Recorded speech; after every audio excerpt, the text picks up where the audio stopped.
Salamu alaikum. Wa alaikum salam. Annitina no makete ɗum. Ko Ceerno Suraɓeta Dogol Madina, vice président de district Kimbeli Bali. Haray hande ko woni sombo ko tumbidiren e nde nokkure ɗo. Ko woni sombo ko tumbidiren e nde nokkure ɗo ko heɓugol weltare welo welo fi o pont gila 93 jama on no ari ɗo no soppude nde hayre ɗo ko alhamdulillahi rabbil alamina ko gila 19 2019 e 2020 on min heɓi ballal ko iwrani men ka sengo laamu mi weltori ɗum ɗo fota ko wana seeɗa ko hikkiti ɗon kadi jama district Kimbeli on yahuɓe e jooɗiɓe jonnidiri juuɗe waɗi wakkilare hari awmayɓe ɓen no awmude ɓe wiya hay abiyon rewata fewdo ɗo hande alhamdulillahi rabbil alamina barke Allah e jama Kimbeli on e jama jeeyaɓe Cangel Boori on e mairie on e conseillérɓe ɓen e président république on professeur Alpha Condé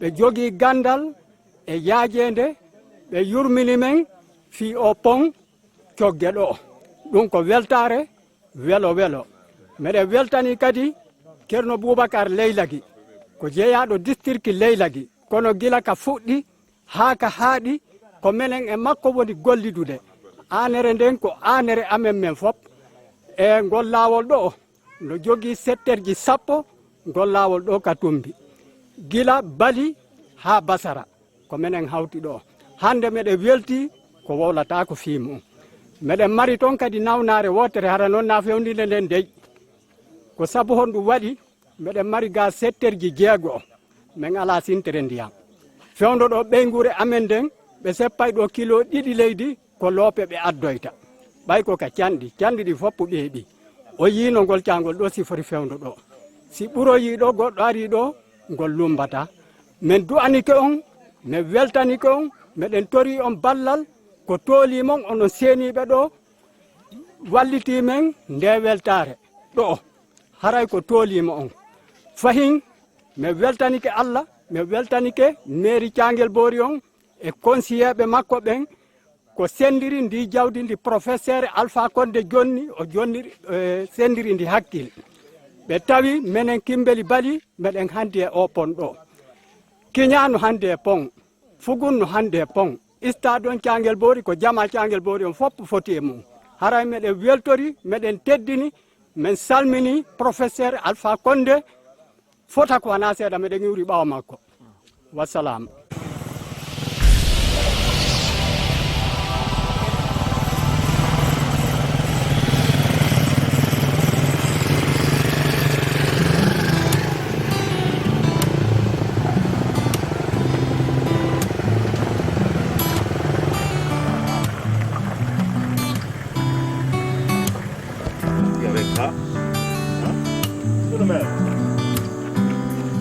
Ça, c'est pas fini. Donc, tu viens avec ça.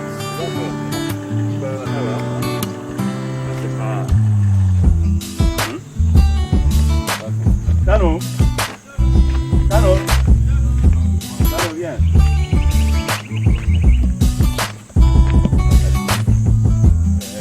La largeur, ça fait le truc en quinconce, alors que la largeur, c'est conforme.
parce que nous les trouvons maintenant en investissement humain.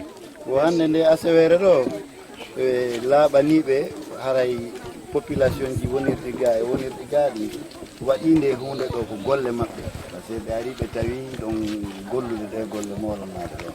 Donc pour cela on rendra compte inchallah monsieur le gouverneur, au ministre, pour que le chef de l'État se rende compte que son choix par rapport à cette décentralisation financière pour les collectivités est une très bonne chose.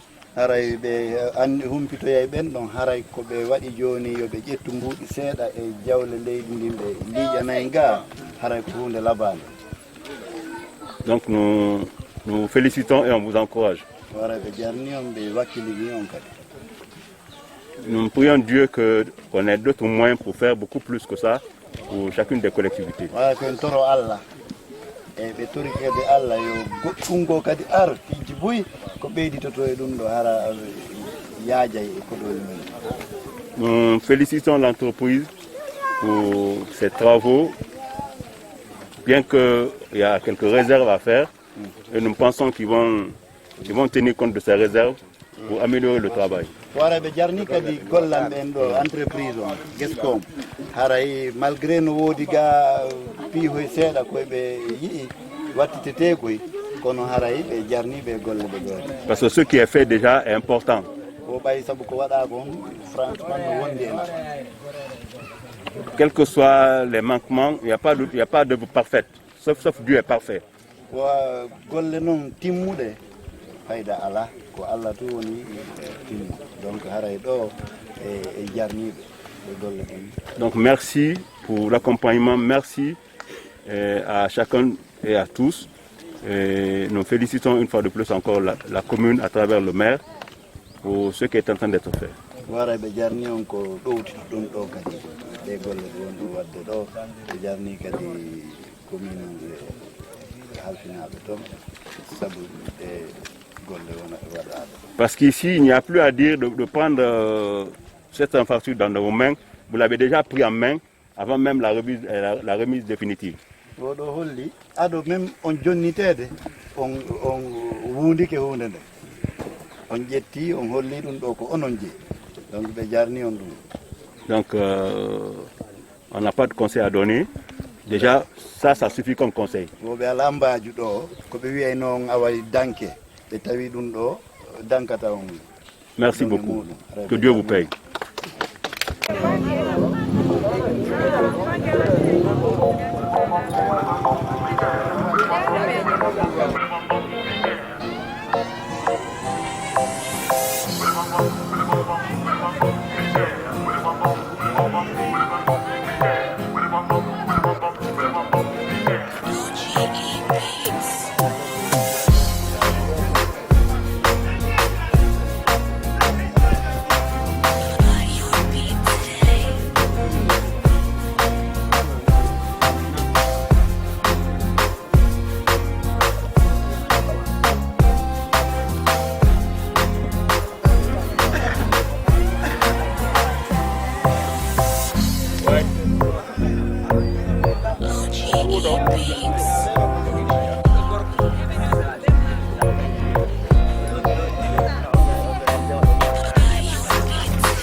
Njaram. Ko no maketen Mamadou Talibé Baldé. Ko no woni homɓe? Conducteur des travaux de l'entreprise Gescom. Haɗa hannde ɗen cummodiri cangel boori ɗo ko noni sombo mum? Sombo mum ko jontugoɓe poñji tati mine waɗani ɓe. Goɗɗon ko poñ jano mo 6 mètres linéaire. Goɗɗon ko dalo double mo 5 mètres linéaire. Goɗɗon dalo simple 2 x 2 x 3. Ɗum ɗon min jonniti hannde. Haɗa ɗum ko honto waɗɗon ɗum? O ko Fugum, Kiña e to honto to e Kimbeli. Haɗa ko honno golleji ɗin feƴƴiri ko honno tigi tigi e ɗimpi golleji ɗon fof ko honno dartori? golleji ɗi min golli ha moƴƴi min fuɗɗino rowane ndungu kono Allah walli koye ngal ɗo lanni na noon fotto amen ko fotto andi climat on ko ɗum ɗon ñaare kon ɗum wodata ko toro ɗon e jamaji e taweteɗi heeɓi ngal dokkal koyeɓe tambi to moƴƴa ɓe andita ko kamɓe waɗana rappelez nous votre nom Mamadou Talibé Baldé conducteur des travaux de l'entreprise Gescom groupe Gescom. Aujourd'hui nous sommes à Thianguel Bori dans quel cadre? Dans le cadre de la remise provisoire des ouvrages de franchissement, un pont et 2 dallos. Les secteurs qui ont bénéficié? C'est le district de Fougoum, Kimbeli et Kinya. Et on est en termes de travaux. On a fait la réception provisoire. Dans 2 semaines, on doit corriger les réserves pour être payé. Ok. Merci, monsieur. Au revoir, merci. À vous de même. En heɓi ɗuma ko onon ko en fof jeeyi kono ko onon min aynini joni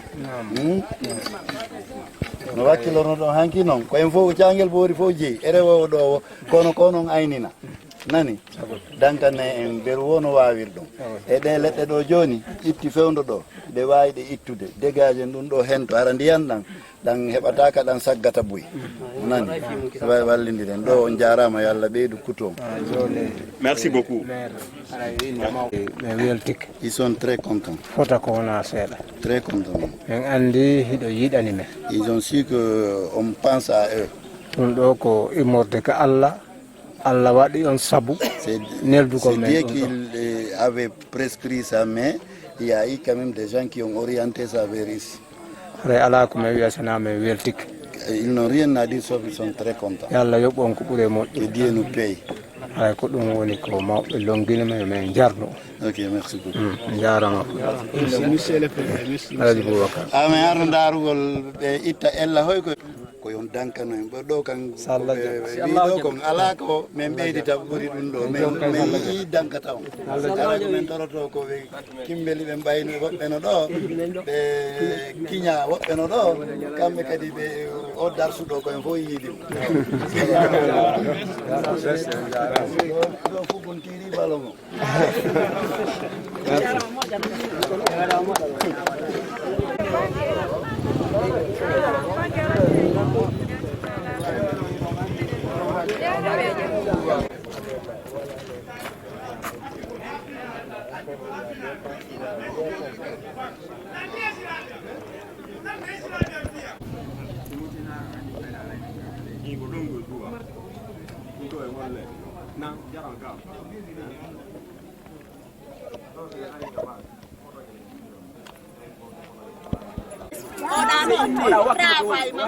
mais ko ɗum Dakar ko ɗum waɗi non naɓe goto non lotula sen dom mala mo lotula sen dom iso hande voilà ɗum ɗum adno fof no andi sa bala ɓiyandine formation Ouais.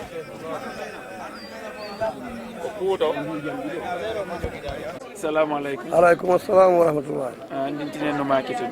Ko mi wiyete Alaji Massamba Thianguel Bori Leylagui secrétaire fédéral IFDG Thianguel Bori. Haray hande golleji woodi ko laamu waɗi buy e nder Thianguel Bori ko haray ko wonɗon welo welo mon taw. Vraiment temen gon sengo ɗon ko wawa mi wiide weltanike ardinaɓe fewndo o wattuɗo par ce que golleji fokkituɗi ɗin hara en tori Allah yo ɗi ɓeydo par ce que ko goho wonti wiyata si o wiya ɗiɗi ɗo o fokkitiri no moƴƴiri yo Allah wallire no moƴƴiri no ɓeydora haray e weltani autorité ji ɗin fof par ce que ɓe waɗi devoir maɓɓe o par ce que woni l'essentiel golle ko si tawi moƴƴi ɗo noon en fof en seedike vraiment ko golla kon ɗi ponji ɗo tati kañuma e o stade vraiment ko fii fof golliɗa par ce que stade wona fii gooto pont kadi wona fii gooto ko fii jama on fof waɗa na fii o parti ɗo walla o parti ɗo vraiment hande meɗen welti moƴƴa ko wona seeɗa jama on kadi fof no welti e hoore kadi ko laaɓi pos par ce que kaka yaasi woni wona ko suuɗi haray mi weltanike sukaɓe ɓen e sonnaɓe ɓen e mawɓe ɓen par ce que ko woni wo kadi ko du'a marɗo du'a o andata ko satti mo ala du'a noon o yiyay sattedeji ɗin fof haray min wawi wiide min weltanike mawɓe Thianguel Boori e mawɓe Laafu e mawɓe Manda e Linsan par ce que ko du'aji ɗin addi ko ari kon fof haray ko ha ɗon mi wawata yaade taw haray allahuma salli ala sayyidina wa sallam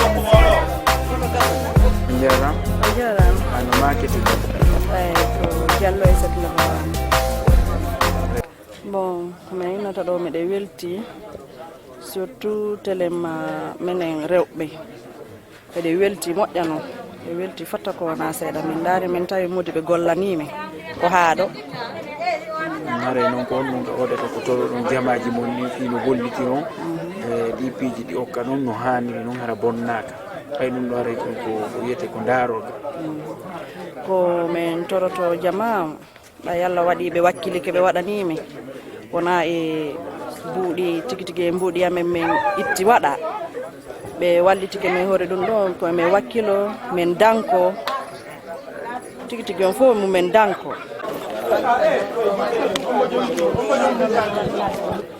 Bon, nos sentiments, quand on est là, on est nombreux. Oui, on est très très contents. Ok, maintenant quelles sont vos attentes par rapport à l'utilisation à bon escient de ce bijoux? Notre attente, c'est de bien gérer le terrain, d'être toujours là pour ça. Oui, de bien gérer le terrain, c'est tout.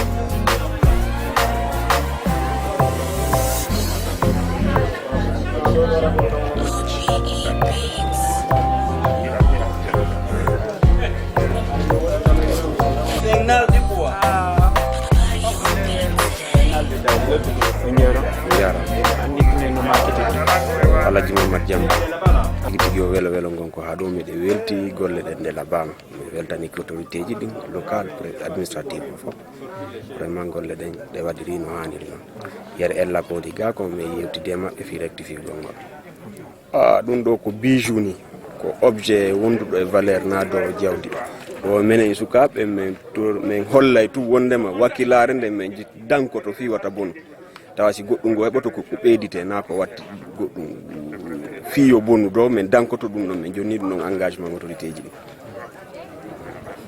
fayda ko ɗum noon haray meɗen tori kadi fayin ballal autorité ji ɗi tawi feere goo kadi no woodi min daara kala ɓayallaɗi espace no woodi joni haray ko gare voiture men manquine haray titi jo meɗen tori kadi ballal fino min heɓita gare voiture men.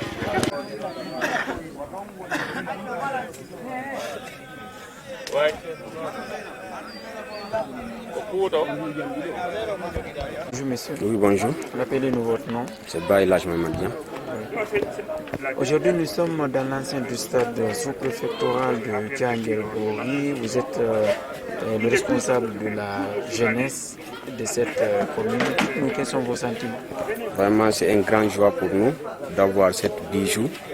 Et ensemble avec les autorités, on a vérifié tous les anomalies. Avec l'entrepreneur, on a parlé, ils vont pouvoir rectifier. Tout ce que je veux dire, c'est une grande joie pour la jeunesse de Thianguel, pour toute la population. En tout cas, la première des choses, on compte entretenir le bijou qui est devant nous ici et avec les autorités locales, administratives et sous-préfectorales, on va voir ce qui est nécessaire pour garder le bijou en bon état. Citoyens et citoyennes de Thianguel Boori, monsieur le directeur de l'entreprise Angui Cop TP, jeunesse de Thianguel Boori. Si je ne me trompe pas, le 24 6e mois, on a lancé les travaux de ce stade. Aujourd'hui, avec l'aide de Dieu et grâce à Dieu, nous sommes aujourd'hui à la remise provisoire, à la réception provisoire de ce bijou que le chef de l'État, à travers les fonds en Afrique, a bien voulu mettre à la disposition de la jeunesse de Tchangalbori pour son épanouissement et aussi pour sa prospection future vers l'avenir. Monsieur le préfet de Tikongol, et entreprise angi ko ben cadre don be do ben e jama ko hobe Thiangel Bori wonbe do ben e sukabe Thiangel Bori e maki haray ko e juin le 6 juin ou 4 juin 2019 jottinoɗe 26 juin jottinoɗen ɗo tuufere aranede fi fof gittingol ɗe golle haray hande en tumbodiri ɗo fi dartugol si ellaji no woodi ko ɓenta ko réception provisoire fi téléma golle waɗa ɗen ka stade ɗo e tippude eɓɓore gouvernement mo professeur Alpha Condé ardi on e yamirore eɓɓore golle ko ɓenta kon anafik ko ɗum tumbidiren ɗo hande. Le 26 juin, monsieur le ministre Mami Diaby était là en compagnie de monsieur le gouverneur et d'autres cadres pour venir lancer les travaux au nom de monsieur le président de la République, le professeur Alpha Condé.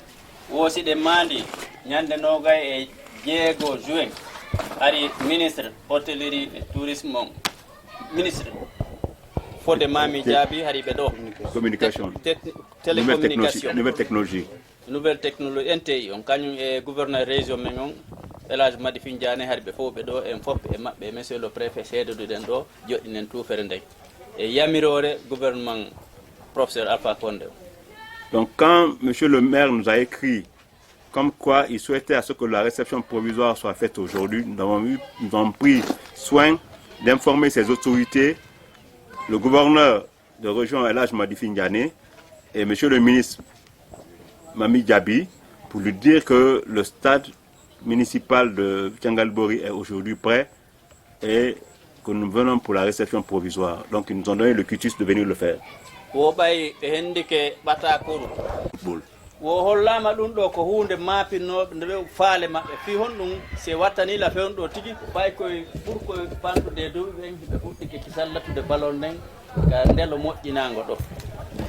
Donc ce qui est déjà fait est beaucoup, mais ce qui reste à faire, on va l'apprécier pour voir dans quelle mesure faire, essayer de faire ce qui reste à faire. Wo piiji buy waɗama ko ɓuri e ɗuɗude ko waɗama kono piiji buy kan no luttiɗi waɗaka haray noon ko ma wattanayila ɗo ɗin ɗon kadi ɓurtide gollirede fii no nafoore nden ɓurtira ɓeydade e nder Thiangel Bori.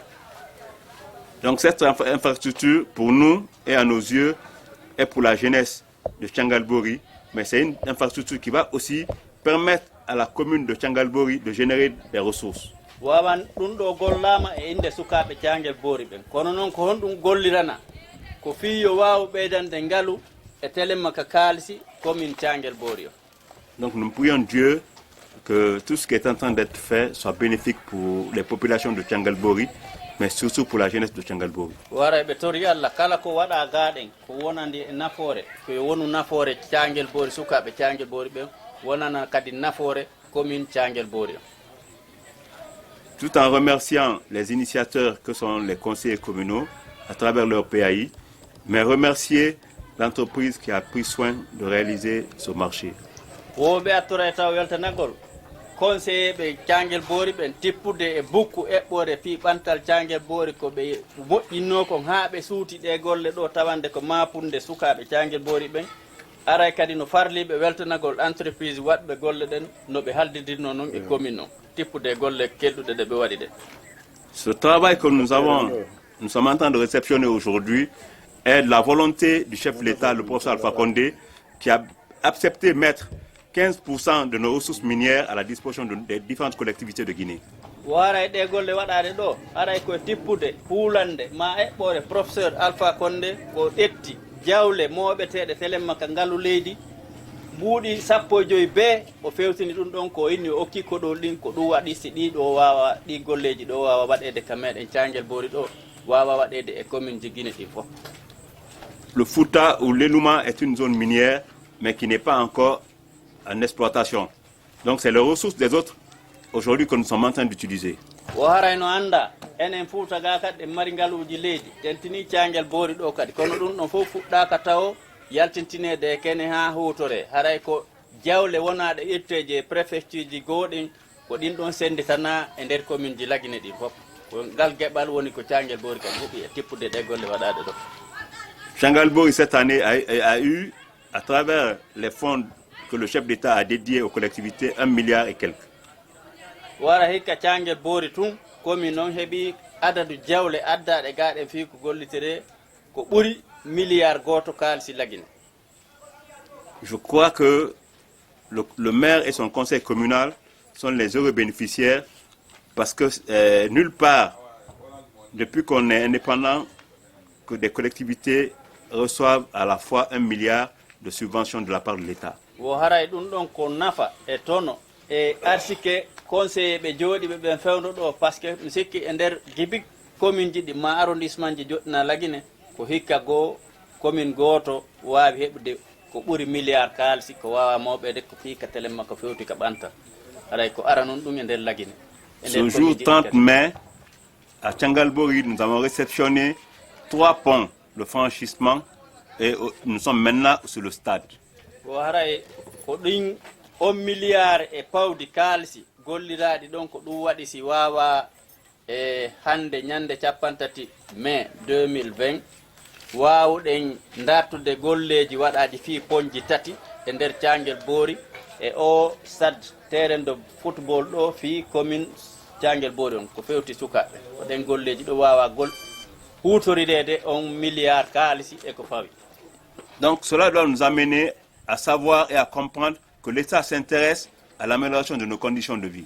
wo ɗum ɗon holli honɗum wondema haray gouvernement on état on no wattanila fii no wawiren alɓirde e no heɓiren fiira fii no fontoren ma no heɓiren darja e ɓantal ka koɗoli meɗen. Ce projet que nous sommes en train de réceptionner, c'est le compte de l'exercice 2019. wo haray ɗe golle ɗe waɗɗen ɗo ɗe dartuɗen ɗo ɗum ɗon ko fii hitande feƴƴude nen L'exercice 2019 l'exercice 2020, les programmations sont faites et avec l'aide de Dieu, Thiangal Bory et toutes les communes de l'Eluma seront dotées, comme les autres communes de Guinée. awa kadi eɓɓore fii 2020 on ɗo nde hitande nde wonɗen ɗo kadi ɗum ɗon kadi yaltintinte ko neɓata tippude bokkuji ɗi ɓe moƴƴinta ɗin e tippude kadi ko commune ji ɗi yaltintinta kon e faaleji windino ɗin ka bokku ɓantal nokkureji maɓɓe. C'est pour vous dire que le développement n'est pas une question de politique politicienne, mais une politique de développement local. o haray ɓantal ngal hina innugol joni meɗen andi ko on ɗum Thiangal Bory foddi ko Thiangal Bory tigui yaltintinanta hoore mum ko ɗum ɗo woni faale amen ko ɗum ɗo woni mapude amen tambitemen e ɗum ɗo haray na gouvernement tum arata inna ko ɗum ɗo gollete Thiangal Bory ɓantal ngal kaka ley iwrata ko onon hollata faaleji mum gouvernement tambe on e faaleji mon.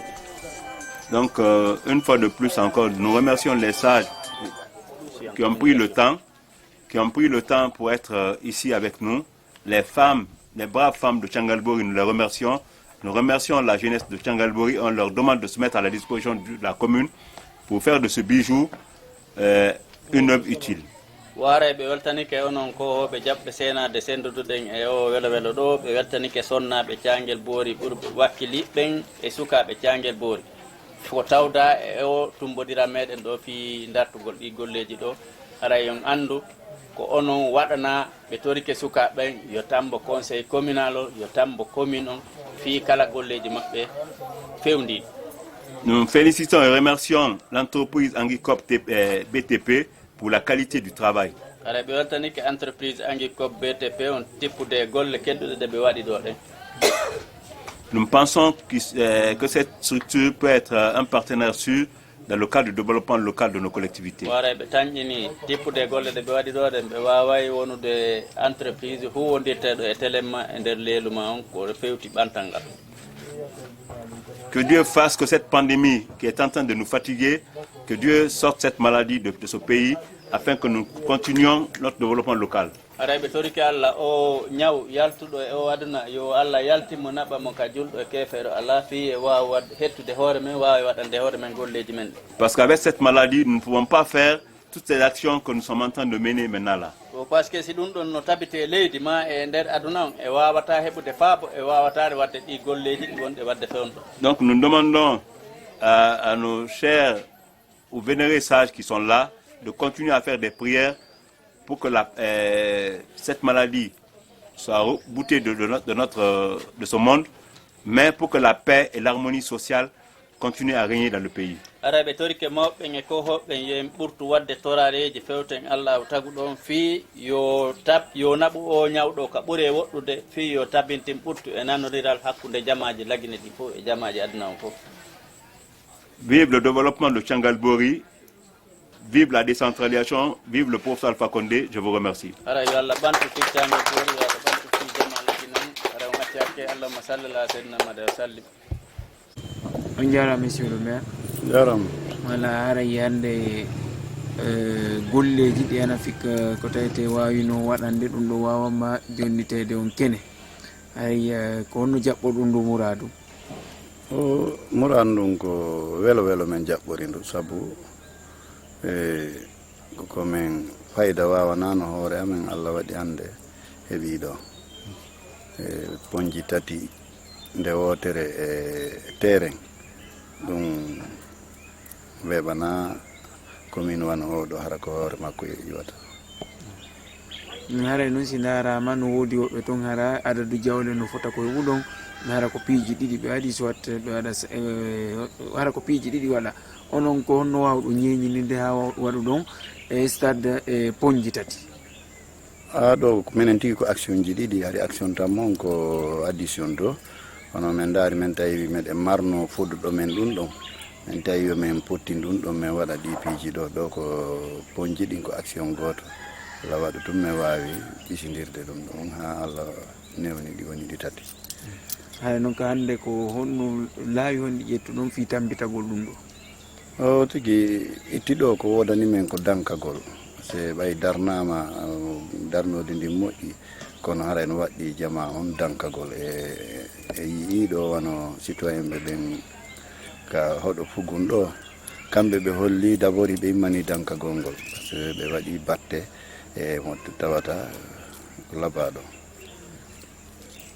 ok haray ko ɗum wotta ko ɓeytoto o ko ɓeytata ko toroto jama on ko ɓeydugol tamodirgol anda ko goɗɗo go gollata ɗo sina wakkilare jama on ko jama on e immoto tambito fiino kamo marsira ɗum ɗon marni komi toro jama on.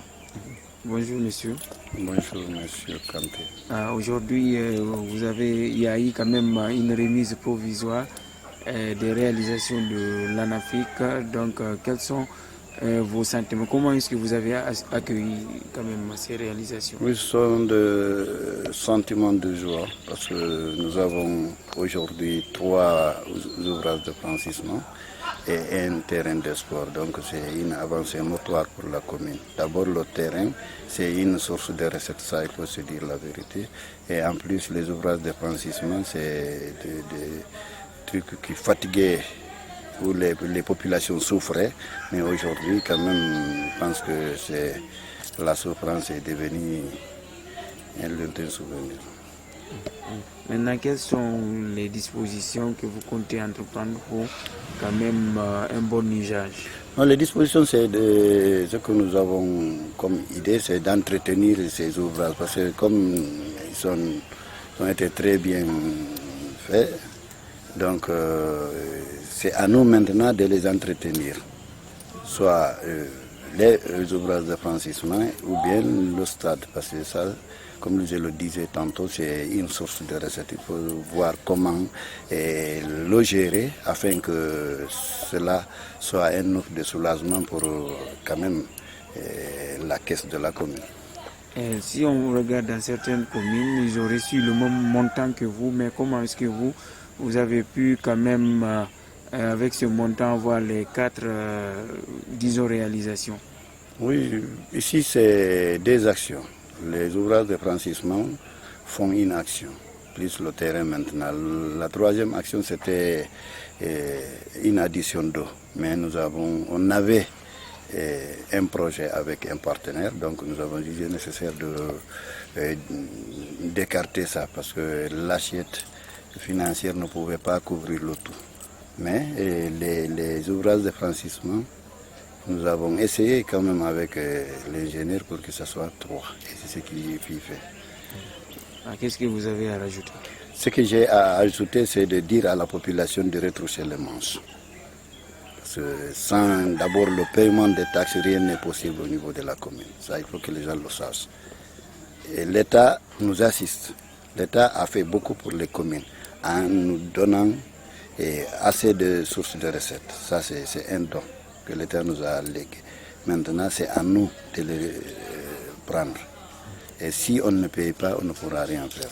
Donc j'exhorte les populations à s'impliquer pour que les choses aillent dans le bon sens. Merci, monsieur. Merci beaucoup.